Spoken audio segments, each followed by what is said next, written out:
Tonight's top story is COVID-19 cases continue to rise in North Dakota and more cities pass mask ordinances. Bismarck could be next.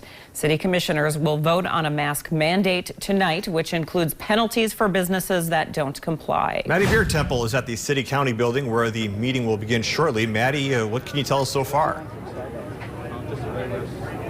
Good evening, Nicholas and Lauren. It'll take 3 out of the 5 commissioners to vote yes on this measure for it to pass. Commissioner Splonskowski has already said he will vote no in a social media post last night. And in the past, Mayor Baughan has also opposed mandates. If their 2 views hold steady, that puts the decision in the hands of the 3 remaining commissioners, Nancy Guy, Steve Marquardt, and Greg Zanker.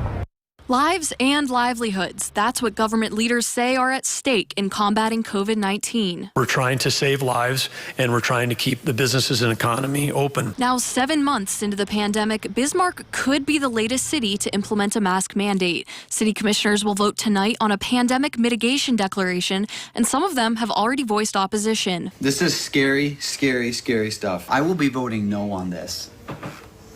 Strongly no. When it comes to saving livelihoods, the Bismarck Mandan Chamber of Commerce president says a mandate would level the playing field. A small business based here in Bismarck Mandan didn't feel that they had the same leverage to either ask or require their employees to wear masks in compliance with the state guidelines, or to do the same with their patrons, as, say, a Target or a Walmart would. Ritter opposes penalizing businesses that don't comply, which is part of the proposal.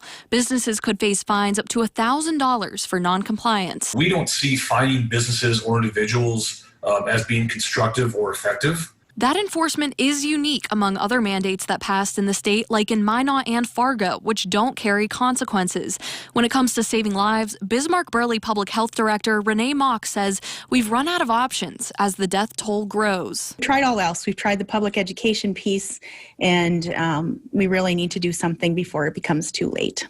While the governor repeatedly says the efficacy of mandates is inconclusive, recent research suggests otherwise. The University of Kansas's Institute for Policy and Social Research compared case numbers in Kansas counties with mandates and without mandates.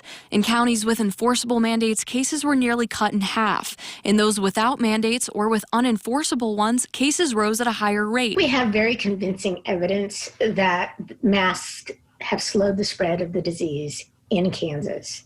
And, Kansas and North Dakota are very similar. They're rural states. So I think these rural counties might be able to get a better handle on the disease if they have a mask ordinance. It will take 3 out of the 5 commissioners to vote yes for the measure to pass. Currently, Fargo, Minot, Grand Forks, and Newtown have mask mandates. We will be at the meeting tonight and give you more on how that vote happens. A lot of interest outside right now. Okay, Maddie, thank you very much.